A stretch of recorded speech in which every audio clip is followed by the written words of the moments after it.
esses reality shows, eu acho que eles são todos têm um script. É muito bom, só digo isso. Se tem um script, o script é bom demais. Terrace House é vida. Não é porque o script ele não precisa ser colocado pra quem vai atuar. O script é de quem tá editando. Tem a nossa inspiração. Na 6ª temporada aparece o Pepe, a nossa inspiração. Ele é um italiano, ele largou tudo na vida pra ir morar no Japão pra ser mangaka. E ele tá lançando uma das maiores revistas do Japão agora. E olha como é interessante, né? Ele chega na casa e os japoneses... Tem um termo que Eu vou te cortar logo agora, porque você começou descrevendo esse reality show dizendo, não, eles vão lá, eles só dão uma casa e um carro. Isso. Se o cara tiver desempregado, ele vai estar desempregado. Isso. E pronto. E aí, coisa que eu imaginei são pessoas comuns que vão pra lá e a gente vai acompanhar pessoas comuns. Mas até agora você me disse um modelo. Sim. Você me botou uma jogadora profissional de hockey. Sim. Você acabou de colocar um mangaka de sucesso. Sim. Pessoas comuns do Japão. A gente não tá levando em consideração a possibilidade, vamos colocar assim, de que foi estudado o perfil psicológico dessas pessoas e imaginado como é que eles iam reagir uns aos outros. E essa reação que eles esperavam foi forçada por atividades boladas pela produção. Pois é, aí cabe as pessoas assistirem. Obviamente, o que eu tô fazendo é uma explanação altamente superficial. Eu tô só descrevendo estereótipos que, na verdade, são coisas bem diferentes. Eu posso até me aprofundar, por exemplo, no caso do Pepe, certo? O que é que acontece? E aí é onde eu vou chegar. Ele é um cara que ele gostava de mangás lá na Itália e uma hora ele decidiu, cara, eu quero fazer isso da minha vida. Foi o que aconteceu. Ele começou a desenhar, ele sabia que não era bom o suficiente, mas fazia. Até que chegou uma hora que ele achou que estava no nível bom e ele começou a entrar em contato com as produtoras do Japão, né? Os estúdios, mandando os desenhos dele. Entendeu? Não tem ketchup não. E ele recebeu, assim, tipo, 95 nãos, assim, certo? Mas uma produtora disse assim, olha, continue se esforçando, que se você em algum momento tiver algum material, a gente pode vir conversar com você. A produtora só falou isso. Ele viu essa carta e disse, eu vou pro Japão. Pegou o dinheiro que ele tinha, pediu ajuda à família e foi pra lá. Chegou lá, ele não tinha o que fazer. Ele é italiano, com os padrões japoneses, bonito, foi ser modelo. Começou a trabalhar de modelo lá. Vivia nesses cubículos, casinhos, tal. O que é que ele fez? Ele pegou, se sustentava lá com o trampo de modelo e foi continuar desenhando e buscando, batendo de porta em porta para conseguir um emprego. Ou seja, não é uma coisa... Essas pessoas, elas não estão ali, não nasceram especiais e famosas. Na verdade, o perfil delas é o seguinte, são pessoas que naquele momento elas têm um objetivo muito grande de alcançar alguma coisa na vida, certo? A jogadora de hóquei, por exemplo, a história dela na verdade é muito longe do glamour. O hóquei no Japão não é um esporte famoso e não existe time de hóquei, certo? Elas jogam em times que jogam para outros times. Tipo assim, meninas pegam a roupa de jogadores de hóquei e pedem para jogar com a roupa deles e fazem a liga delas locais. Entendi. E as seleções são formadas assim, então elas não ganham nada, ela tem 2 trabalhos para poder sustentar o sonho dela, mas o sonho dela é representar o Japão nas Olimpíadas. Então assim, quando eu falo, é óbvio que a primeira visão é tipo, mas na verdade é isso. E o legal da jornada dessas pessoas é elas buscando com toda a força delas tentar alcançar o grande sonho, né? Aquela ideia Naruto de ser o Hokage e por aí vai. Cara, legal. O Pepe, por exemplo, que é italiano, a história dele é muito interessante porque assim, ele não era tão bom desenhista, mas o cara, enquanto tá todo mundo lá curtindo as festas, ele fica lá sentado desenhando sem parar. E aí ao longo da série, é óbvio que porque assim, esse hoje é o Big Brother de lá, então assim, é um programa que tem mais audiência. Certo. Né? E essas pessoas vão ganhando oportunidades. Então as pessoas que estão lá acabam ganhando oportunidades. E ele conseguiu, estando lá, fechar com uma grande revista lá do Japão que vai publicar a história dele. O interessante disso é as possibilidades. Ao você olhar pra isso, você pensa, é possível. Mas a jornada desse cara foi absurda. Ele teve que ter muita coragem e loucura de fazer isso daí. Mas agora ele tá, tipo, recebendo os louros dessa situação. A história dele não tem nada demais, é a história de um italiano que é modelo no Japão. É basicamente a história da vida dele. Mas o legal é de você ver que um cara foi lá e criou a coragem de... A mesma coisa dessa menina, que ela joga... E é interessante, porque ela é muito boa jogadora de hóquei. Tem as ligas lá, só que ela quer ser campeã com o time dela, que ela mora no interior e o time dela é ruim, nunca ganha. Então assim, ela tem um dilema dela. Pra ela ir pra seleção, ela tem que ir pra um time bom, mas ela quer ficar com o time dela, que é um time ruim. E aí o que acontece nessa história toda?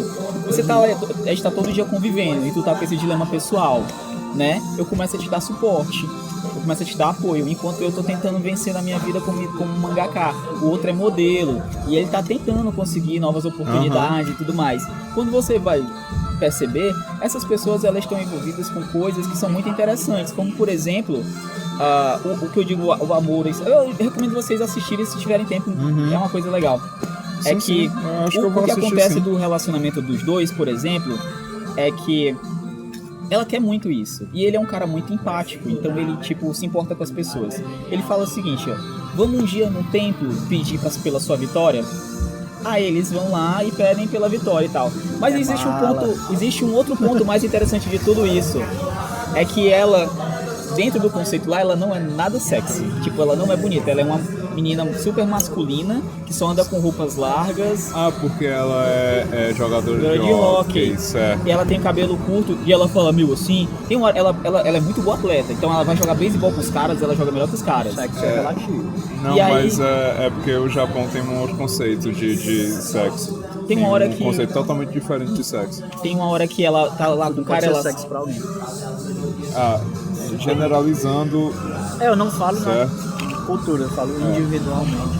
Individualmente. O que é muito interessante nisso é que, inclusive, ela com o tempo se torna a pessoa mais sexy da casa, mas por causa do como o cara vê ela. É muito interessante isso. Tem uma hora que ela sai com o cara e o cara, eu tipo... já vi uma comédia do claramente sobre isso aí. Claramente não tá afim dela, né? Ela sai com o cara e claramente o cara não tá afim com ela. Ela é tão legal que todo mundo quer ser amigo dela. Certo. Aí ela fala assim, me desculpe por eu não ser bonita. Ela fala assim pro cara. O cara não responde. Ele não diz assim, você é bonita. Ele fica calado e ri. Entendeu? O outro, assim que ela entra, ele já fica apaixonado por ela. E ele é um modelo bonitão. É isso que é interessante de você parar pra pensar sobre... Os estereótipos, eles estão lá, eles existem. E é uma coisa que é interessante. Por mais que, a TV talvez tivesse pensado que ele ia ser um cara pra outra coisa, ele acabou gostando da jogadora de hóquei. E isso causou um impacto gigante no Japão.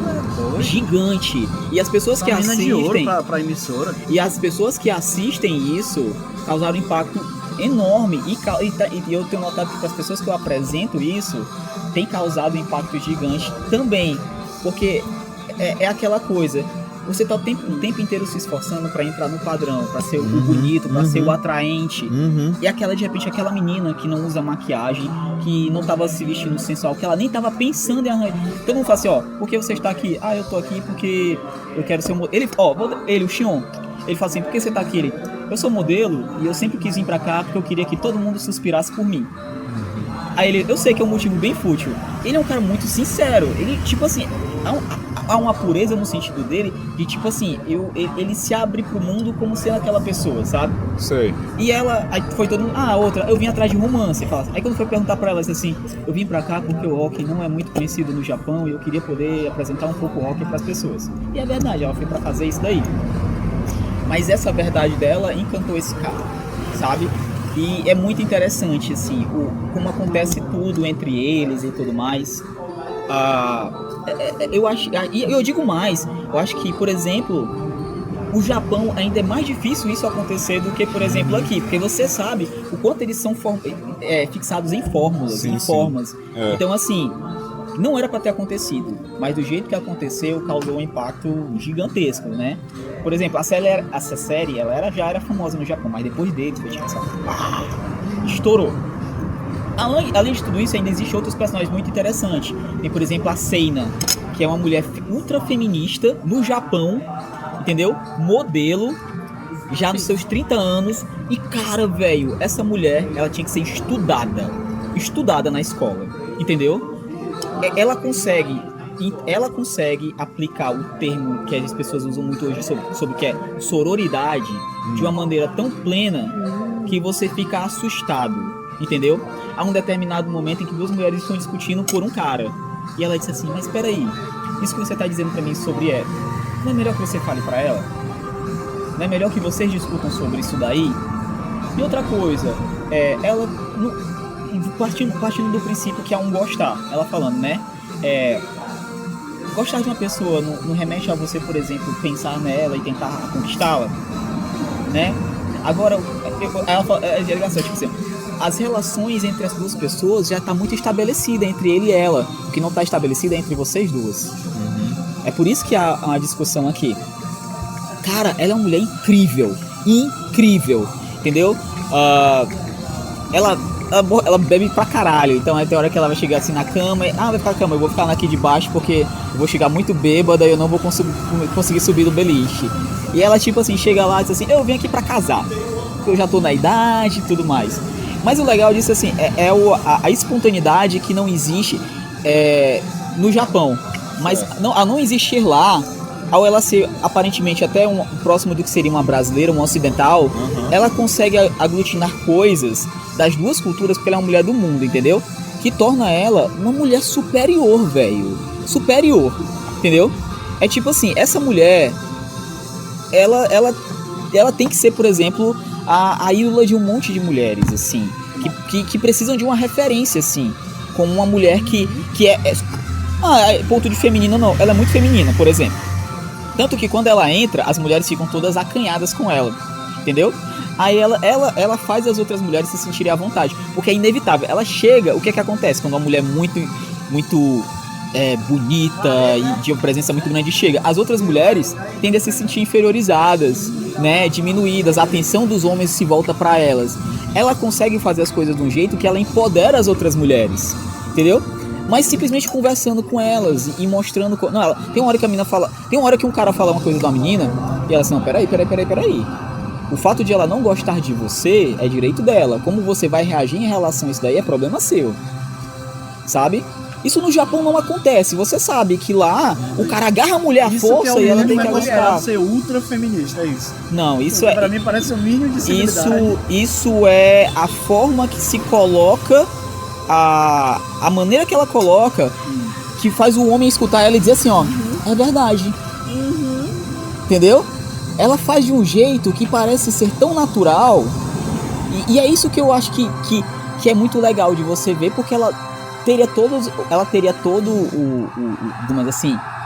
o lastro para ser uma pessoa mais radical, entendeu? Mas não, ela consegue seguir por meandros que é tão diferente, tá na cultura japonesa ela conseguir fazer isso daí.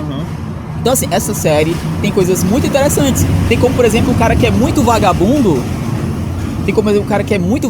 E todo mundo critica ele, mas no final das contas ele tem um motivo por ser assim. E aí ele vai aprendendo, vai melhorando em relação a isso, sabe? É uma coisa diferente. Eu nunca tinha assistido a uma coisa que não fosse, por exemplo... eu vou usar o termo roteirizado, certo? Que tivesse realmente um script onde pessoas estivessem atuando, um filme, uma série e tudo mais. Que a ideia que fosse você chegar num ponto, digamos assim, de vitória, não fosse baseado simplesmente em fatos inspiradores. Não, eles são pessoas inspiradoras, eles são histórias inspiradoras e pra eles é a realidade, né? Então fica a dica, mais uma vez, Terrace House, Open New Doors, a 5ª temporada. As outras não, é tudo avacalhado. As outras são basicamente só... As primeiras são tipo romance e tudo mais. Não assista as primeiras, não, ok. Não assista as primeiras, pule direto pra Shion. Pra Shion e Tsubasa. Depois deles as coisas mudaram, entendeu? Entendi. Pra você ver, é o que eu tô falando assim, foi um fenômeno, entendeu? Mudou o mundo em algum nível, a relação desses dois. Que lindo. Que lindo, a palavra é essa. Helena de Troia e Paris.